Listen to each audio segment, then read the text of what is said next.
She served her country, lost her legs in combat, and returned home a hero. But when she rolled into a local cafe for a simple cup of coffee, what she faced wasn't gratitude. It was laughter, cruelty, and silence. What happened next shook an entire community and made the whole country watch. Dear viewer, what you are about to witness is not just a story, it is a powerful testament to the quiet power and pursuit of justice in places most people ignore. If this is your first time here, I warmly invite you to share where you are watching in the comments below. And if stories like this move, you challenge you, or make you think, consider subscribing and clicking the bell icon. We share voices that deserve to be heard every day. Thank you for being here. Now let's get into the story. It was just past 8:00 a.m. when the sun cracked open over the rooftops of New Orleans, casting long gold-streaked shadows across the wet cobblestones of Royal Street. The French Quarter stirred with its usual morning rhythm, saxophone notes. From a nearby corner, clinks of breakfast dishes through open windows, and the scent of chicory coffee weaving through thick southern air. But on that particular morning, something else stirred. Something deeper. Something that would crack a hole in the town's charm and expose a truth far less picturesque. Cassandra Bell wheeled herself over the uneven sidewalk, every push of her chair a statement, every glance forward a refusal to disappear. She was a black woman in her mid-40s, skin a rich mahogany shade, kissed by the southern sun eyes, sharp and observant, and her hair pulled back into a tight bun beneath a navy blue head wrap.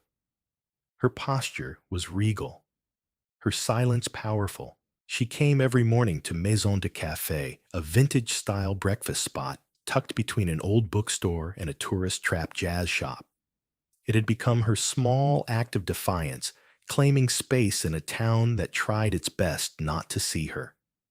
She would order a plain beignet coffee with no sugar and sit at the far window that overlooked the street performers and morning commuters.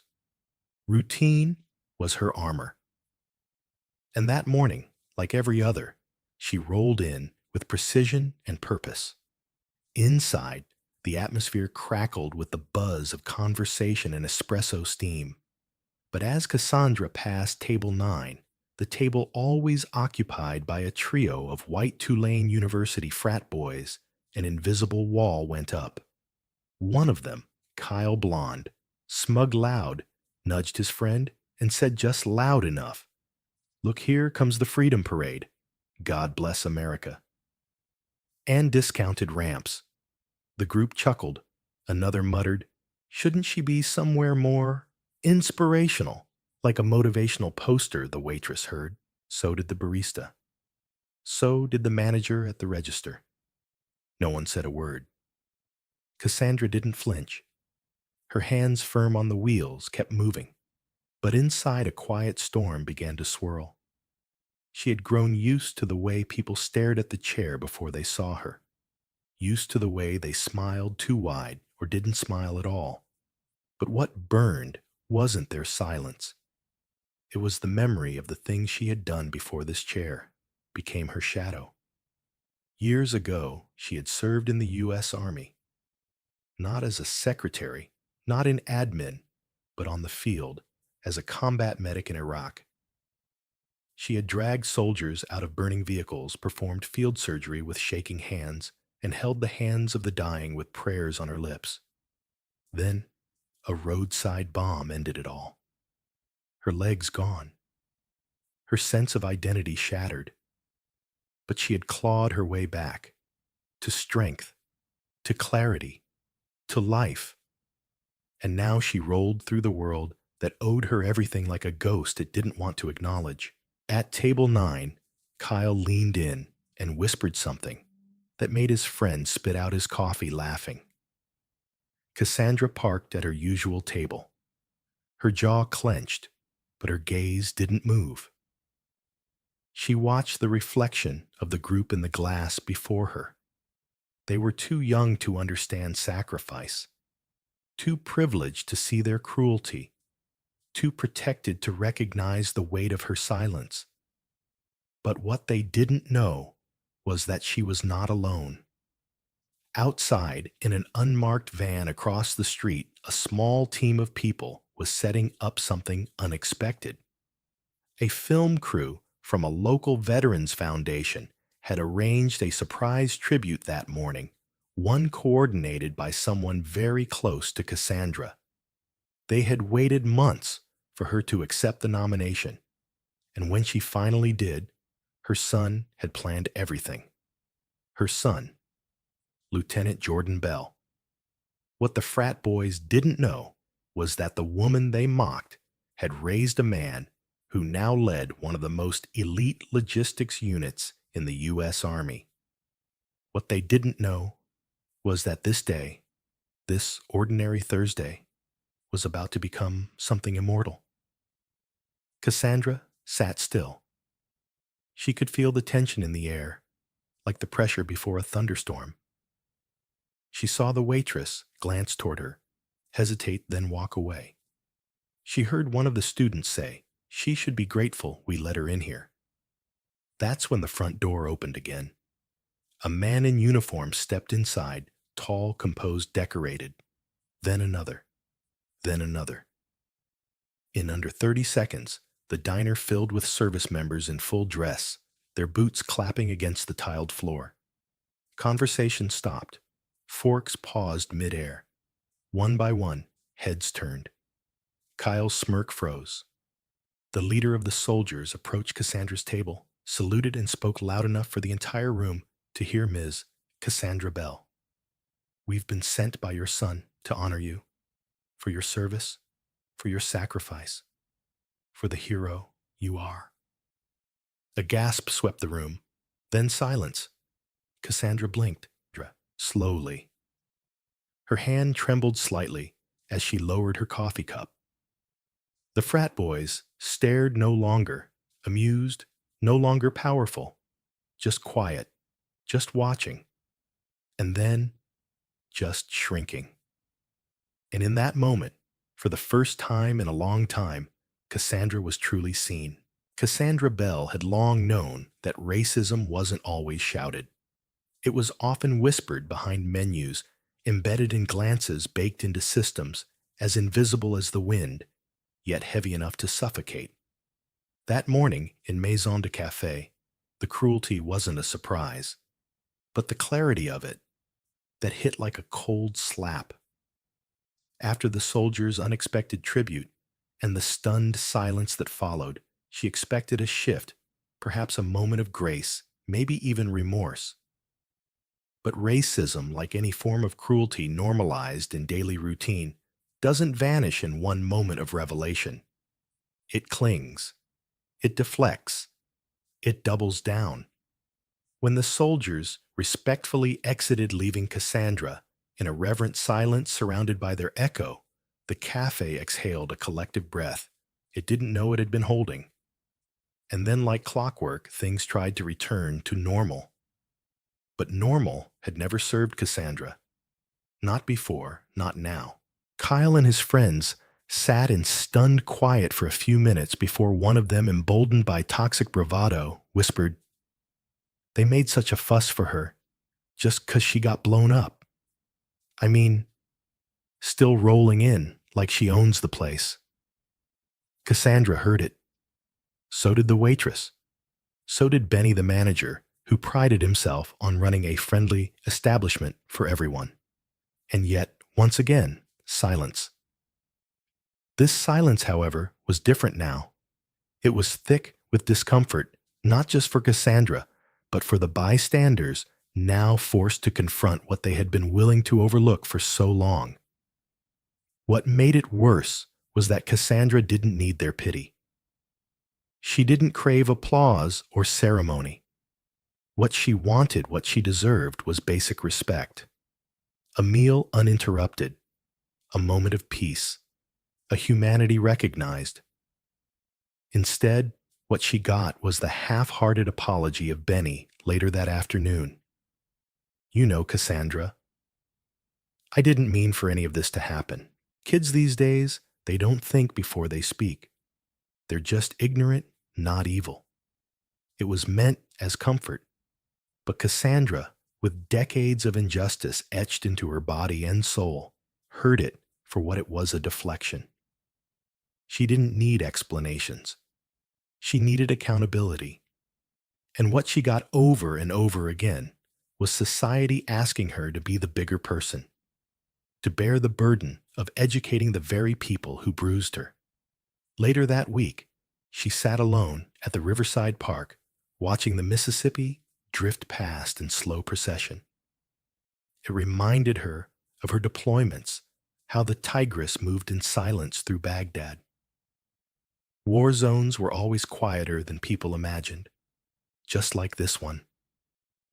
She thought about her son, Jordan, how he had grown up watching her sew uniforms at the kitchen table, how he knew before high school that his mother had once carried bleeding men on her back, pulled them to safety through dust and bullets, how he had written in his West Point application essay that his greatest inspiration didn't come from generals, but from a woman in a wheelchair who still stands taller than anyone I know. That was the love she lived for. But love, no matter how strong, didn't insulate her from what the world hurled at black women every day, especially those who didn't fit the mold. Cassandra wasn't fragile. She wasn't bitter. She had simply run out of tolerance for casual cruelty. The following Monday, she returned to the diner again, not out of defiance, but out of principle. She would not be driven out. She would not yield the simple joy of a warm cup of coffee by a window that faced the city she had served in more ways than most would ever understand. But this time, the whispers were colder, the eyes sharper. Some patrons now looked at her as if she were a symbol, not a person.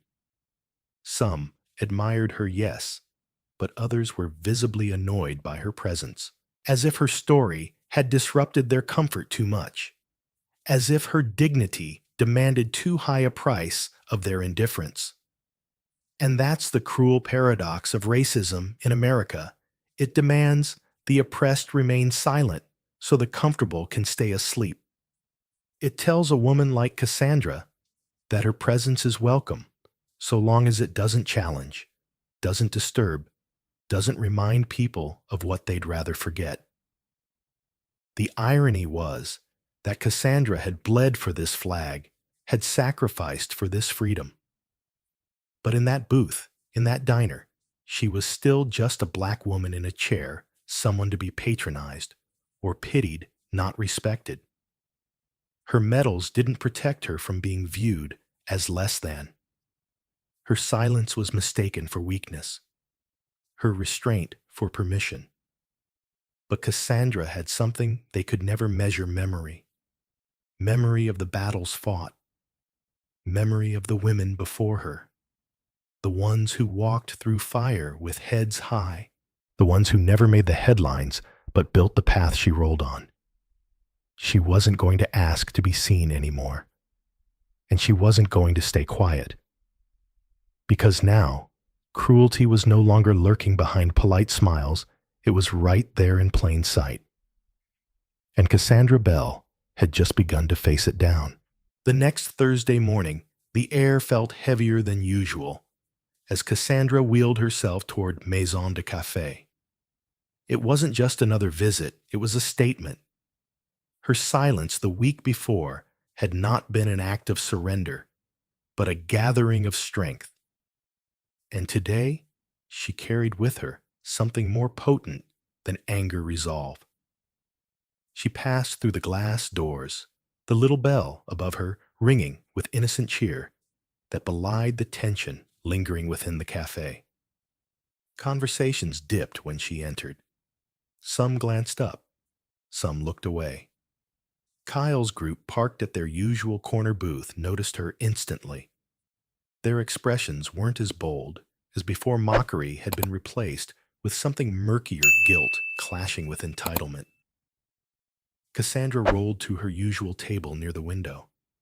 She didn't scan the room for safety or support. She no longer needed to. Her presence had already altered the atmosphere. And still, there was no apology, no acknowledgement, just that quiet, cruel resistance that told her she wasn't welcome. It was the same unspoken judgment she'd felt in airport stores and even churches' places that swore allegiance to inclusion while rarely practicing it. But Cassandra wasn't here to demand acceptance. She was here to live. Across town, another story was unfolding, one that would collide with hers in ways no one in that cafe expected. Her son, Jordan Bell, now Captain Jordan Bell of the U.S. Army, had just returned from deployment in Eastern Europe. And like his mother, he knew what it felt like to serve a country that didn't always serve you back. He had seen the viral clip. One of the younger cafe patrons had uploaded a 20-second video of Cassandra sitting quietly, while a group of students laughed and threw a sugar packet in her direction. The laughter in the background, the comment she can't even feel, that had ignited something deeper in Jordan than rage. It stirred shame, sorrow, and an unrelenting need to act. So he did. That morning, as Cassandra stirred her coffee with steady hands, the bell over the door rang again. At first, no one looked up. But when the rhythmic sound of boots on tile echoed through the cafe, heads turned. 6 soldiers walked in one after another in full dress uniform.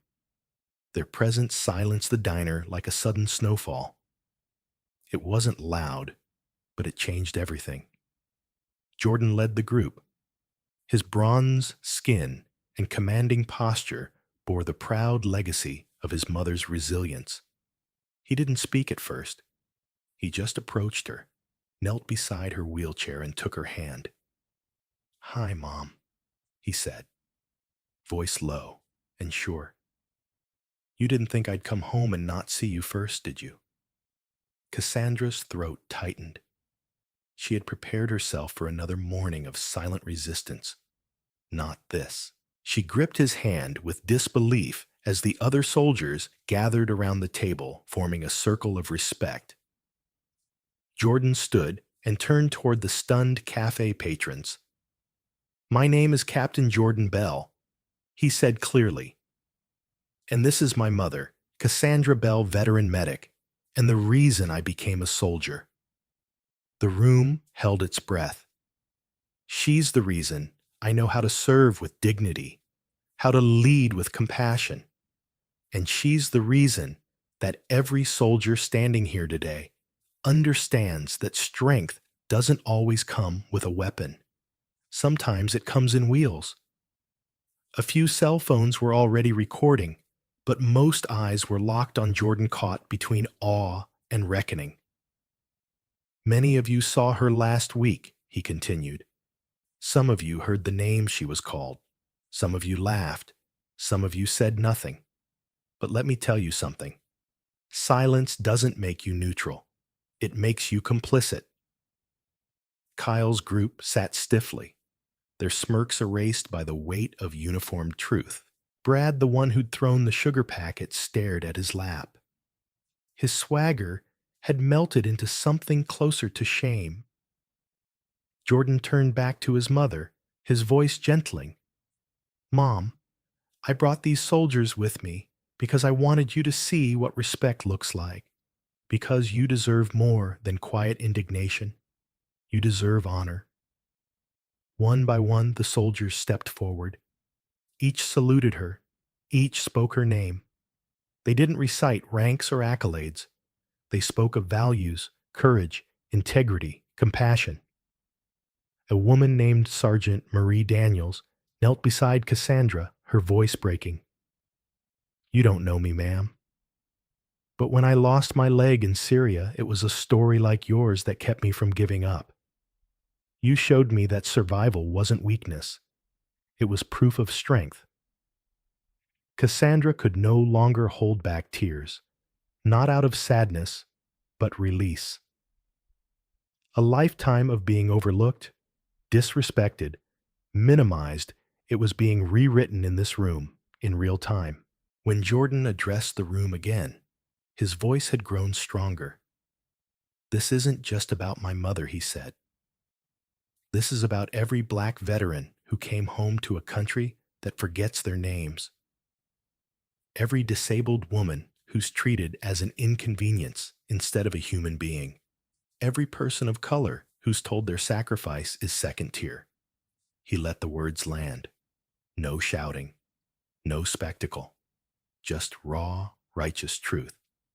"This cafe is in the heart of our community," he continued. "But today, it's more than that. It's a mirror. And what we see in it depends on whether we're brave enough to look." The silence that followed was not the kind that oppressed. It was sacred, reverent, transformational. Cassandra looked around and realized this wasn't just a moment. It was a reckoning. The uniforms had spoken louder than any insult, louder than any silence. And the message was clear. Her dignity was not up for debate. She was no longer just the woman in the wheelchair by the window. She was the center of a legacy that could no longer be ignored. As the soldiers stood sentinel around Cassandra Bell, the weight of truth hung thick in the air. The cafe, once a casual stage for ridicule and silence, had transformed into a hall of reckoning. And yet something deeper stirred beneath the moment's surface, something unspoken, unresolved. It wasn't enough that Cassandra had been recognized. Not yet. Jordan watched his mother closely. Though pride radiated from him, he knew what it had cost her to hold herself together through months of humiliation. Cassandra, still seated, looked not triumphant, but steady, as if her strength had always been there, just waiting for the world to acknowledge it. But Jordan wasn't finished. He turned toward the cafe counter, where Benny the owner stood, still hands clenched on the edge of the register. The old man's eyes had glistened through the tribute, but now he looked away, as if fearing what he might see in his own reflection. "Mr. Saunders," Jordan said, gently but firmly, "do you mind if I ask you something?" The room tightened with anticipation. Benny cleared his throat. "Go ahead, son. How long have you seen this happening?" Jordan asked. "Not just to my mother, but to anyone who didn't fit a certain mold. Anyone who walked in this place and wasn't white, wealthy, or whole." There was no malice in his tone, just clarity. Benny hesitated. Then he sighed, shoulders sinking under invisible years. "Longer than I care to admit," he said softly, "and I did nothing. Told myself I wasn't part of it, because I wasn't the one saying the words." He turned to Cassandra, his voice cracking. "I failed you, and I failed this place." It was the first honest confession the cafe had heard in years. Then unexpectedly, Cassandra spoke. "You didn't just fail me, Benny. You failed yourself. Every time you wiped a counter and ignored what you heard. Every time you let comfort matter more than character." Her voice wasn't angry. It was mournful, and all the more powerful because of it. But I didn't speak either. She added, glancing toward the booth where Kyle and his friends still sat. I let silence build a fortress around me, and that silence almost became my home. The soldiers stood, unmoving protectors, not just of Cassandra, but of her right to reclaim her voice. And then the moment broke. Brad, the student who had thrown the sugar packet, rose shakily to his feet. He looked younger now, stripped of his sarcasm, hollowed out by reflection. His hands trembled as he spoke. "I didn't know who you were," he muttered. "I didn't think you were anyone important." Jordan stepped forward, jaw tight. "You mean you thought she didn't matter?" Brad flinched. Yeah, he said. I thought that. The words were simple, devastating in their honesty. But that's not on you alone, Cassandra said, turning toward Brad. It's a disease we all caught believing that worth has a shape, a color, a salary, or a stride. Brad's eyes filled, but he didn't look away. I'm sorry, he said. I don't expect forgiveness, but I needed to say it. There was a long pause before Cassandra answered. You want to do better? She asked. He nodded. Then prove it. Not to me. To yourself. Learn. Listen. And when the next Cassandra Bell walks through your life, stand up. Across the cafe, others were beginning to rise, some silently wiping away tears, others visibly shaken by the events that had unfolded. A middle-aged white woman stepped forward with hesitation, then wrapped her arms around Cassandra's shoulders. My father served, she whispered. I forgot what that meant until today. Cassandra returned the embrace, then helped someone else remember. As emotions continued to shift from guilt to action, Sergeant Marie Daniels moved toward the cafe's wall and began unpinning one of the vintage photographs, a black and white image of the cafe in the 1950s filled with smiling white patrons. Mind if we add something to the wall? She asked Benny. He shook his head, speechless. Jordan retrieved a framed photo from his uniform jacket, a recent image of Cassandra in her wheelchair, receiving a medal at her VA clinic, the same fire in her eyes that carried her through war and recovery. They hung it beneath the old photograph. Different decades, different truths, but both now shared the same wall. Cassandra watched it all with quiet astonishment. Not pride, not vindication. Something softer. The slow mending of a soul that had forgotten how to be seen. She looked toward Jordan, eyes wet. You planned all this. He shook his head. No, Mom. I just brought the mirror. You're the one who made them look. Outside, a crowd had begun to gather, drawn by whispers and social media murmurs. The front windows reflected more than curious faces now. They reflected a story that was no longer hidden, no longer confined to a single booth in a small town cafe. And as the door opened to let in the crisp New York morning, Cassandra Bell, black woman wheelchair, user, mother soldier, sat tall in the center of it all, unmasked and undeniable. The roles had indeed reversed, and the truth stood unapologetically in its place. The sun was setting over Harlem, casting a warm gold through the front windows of Benny's Cafe. The same booth where Cassandra Bell once sat alone now held framed photos cards and small tokens of appreciation.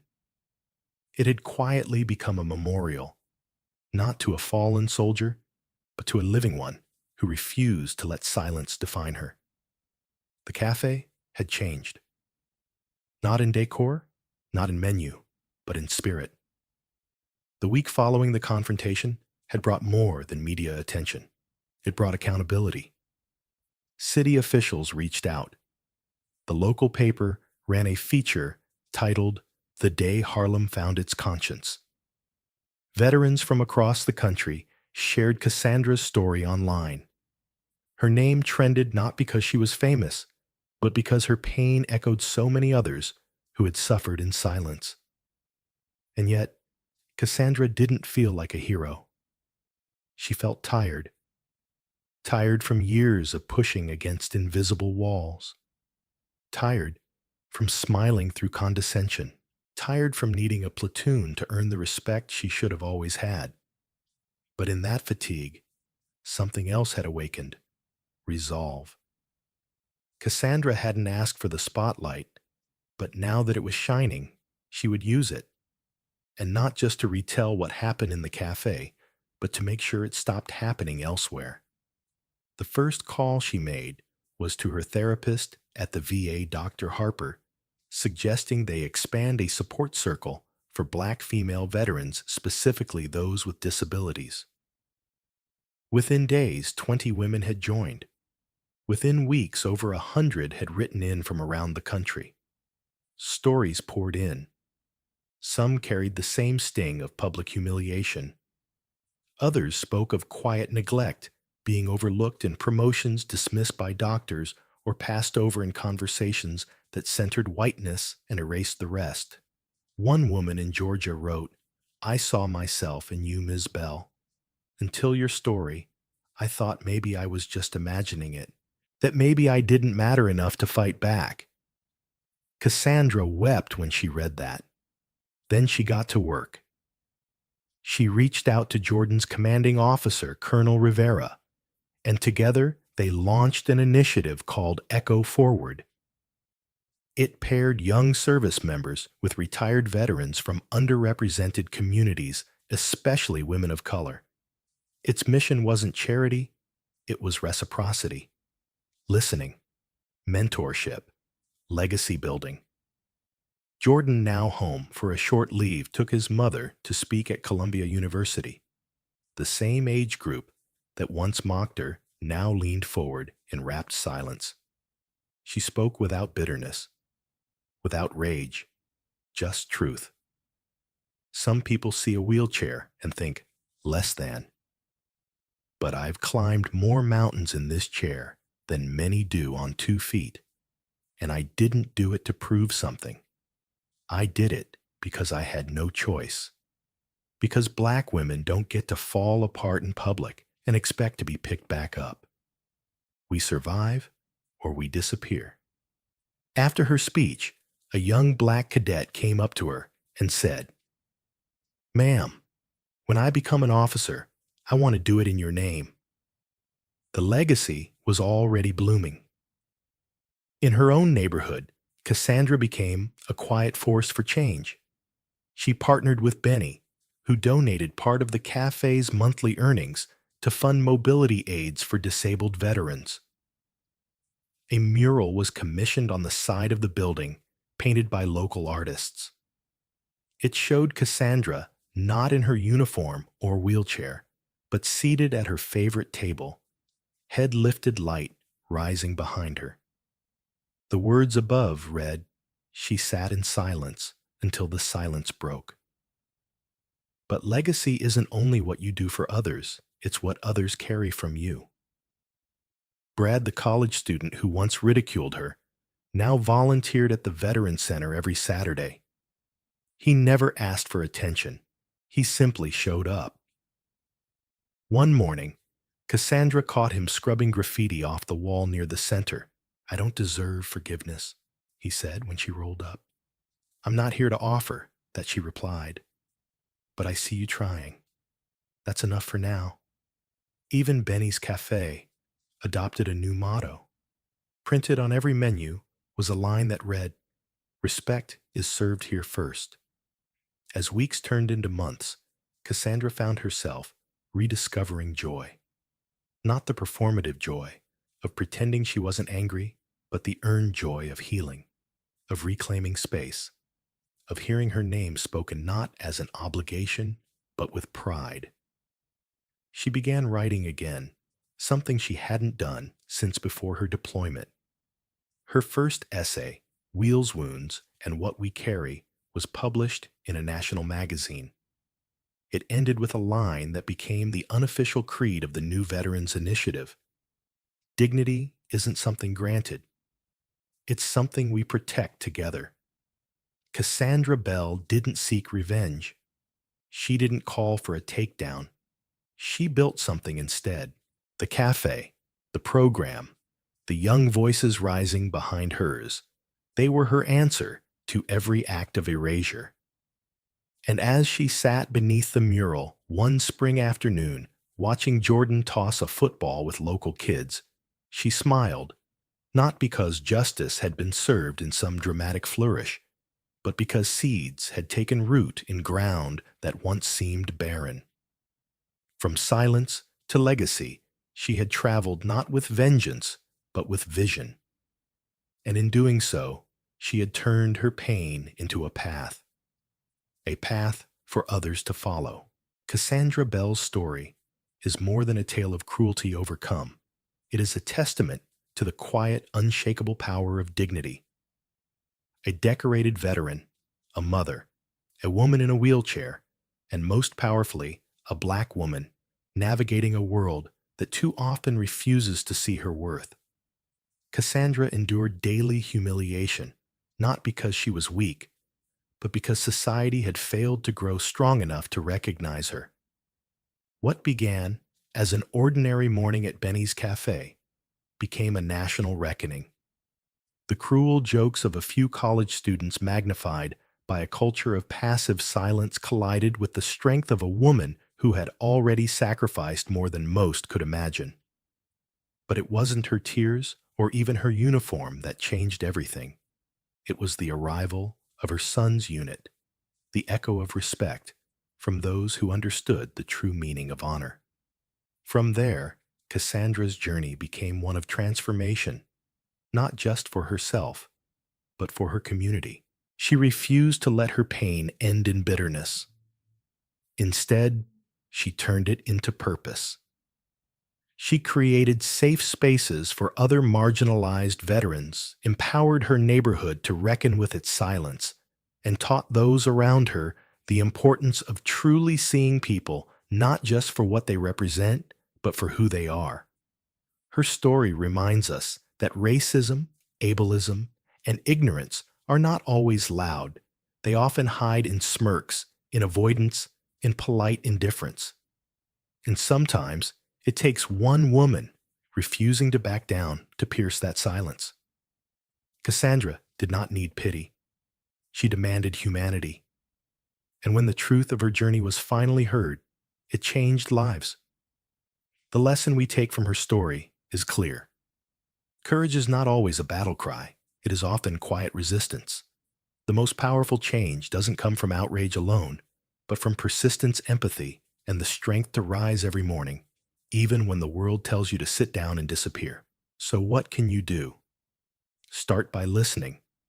Stand up when it's easier to stay silent.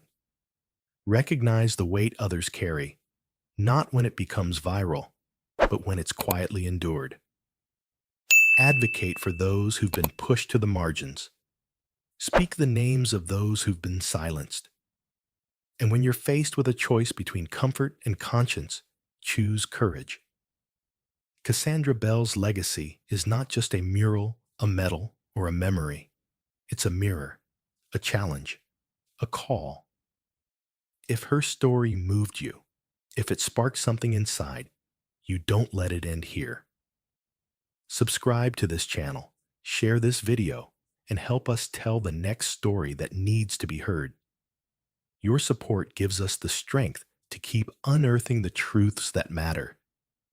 Together we can build a world where no one is invisible and where silence never has the final word.